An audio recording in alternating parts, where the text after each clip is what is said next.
Oi, nesse vídeo a gente vai falar das duas questões do quiz Objeto Educacional da disciplina Introdução a Conceitos de Computação, semana 3.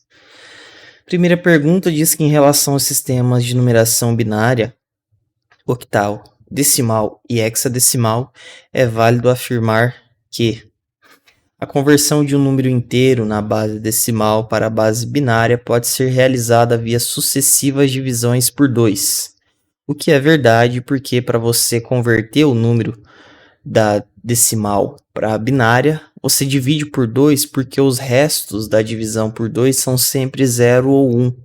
E esses zeros e uns são o que vão gerar para a gente o número binário, claro, na ordem inversa, né, nas sucessivas divisões, convertido, né? Então, você tem um número decimal, número inteiro aqui inicialmente, quer converter ele para binário, vai dividindo ele várias vezes por 2 até que chegue no zero, né? Até que não tenha mais o que se dividir, e aí os restos ali, os zeros e uns que foram se formando ao longo das divisões, você pega eles na ordem inversa, e isso vai ser o binário equivalente ao decimal.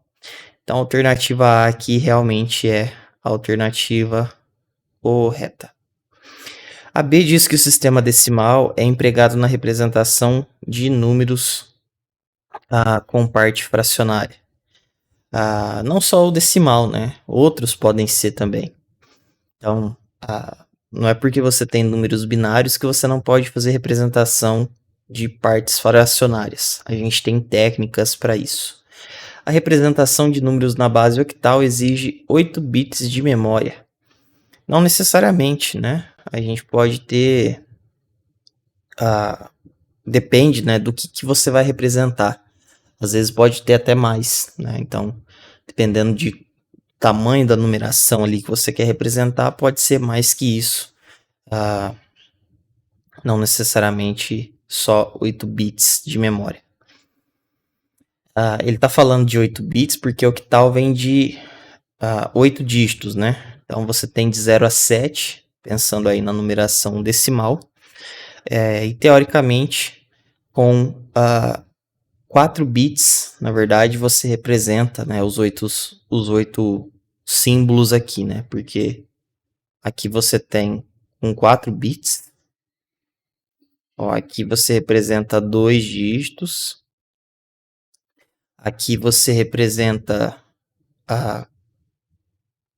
mais 4, né? Porque fica com 2 dígitos você tem 0, 0, 0, 1, 1, 0 e 1, 1.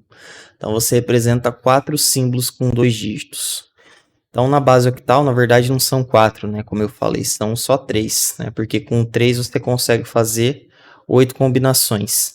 Então é 0, 0, 0, 0, 0, 1, né? Depois a gente vai para 0, 1, 0, 0, 1, 1. Deu 4 aqui já, né? E aí, mais 4 dessas aqui com 1, né? Então, só com 3 bits a gente representa tudo na base octal. Um dígito da base octal no caso, né? Mas se forem mais dígitos, claro, mais bits, como eu disse. A representação de números na base hexadecimal exige 1 byte de memória. Aqui, então, a gente está falando de 16 símbolos, né? De 0 a 9, de A até F. 16 símbolos diferentes. Então, a base octal ela acomoda bem já com 3. Com 4 bits, a gente já representa a hexadecimal, né? Que era o que eu tinha falado aqui antes da octal. Porque com 3 bits, a gente representa 8 símbolos diferentes. Com 4 bits, a gente representa 2 elevado a 4 símbolos diferentes, que é 16. Né? Então, para representar um dígito, um elemento numérico ali da base hexadecimal, basta 4 bits de memória e 1 byte é 8 bits. Né? Então, com 8 bits, você representa 2 dígitos na base hexadecimal. Então, é no mínimo 4 bits, não bytes, né? Então, também está errado aqui, a D. E a E diz que a base hexadecimal é usada na representação da parte inteira dos números. A hexadecimal, ela vai além, né, dos números decimais. Então, é de 0 a 9, tem mais 8, de 0 a 9 dá 10, né, e tem mais 6 símbolos, que são o A, B, C, D, E, F, né, então, de 0 a 9, 10, A, B, C, D, E, F, mais 6, né, por isso hexadecimal. Então, a base hexadecimal não é uma boa base aí para ficar representando a parte inteira dos números, né? A gente pode fazer isso com binário, com a própria base decimal. Então, isso também, a alternativa aí não faz sentido. Ficamos, então, realmente com a alternativa A, que é a única alternativa correta aqui nesse caso. Mais detalhes sobre essa questão estão no texto base lá de Introdução à Computação, Hardware, Software e Dados, onde os autores vão falar sobre esse processo de conversão de números inteiros na base decimal para qualquer outra base, né? Seja ela binária, octal ou hexadecimal. Na próxima questão, em relação às operações lógicas de conjunção, disjunção e negação, é correto afirmar que são implementadas na eletrônica digital através de portas lógicas, o que realmente é correto. A disjunção, que é o operador E, conjunção, que é o operador E, disjunção, que é o operador D, não, né? Ou.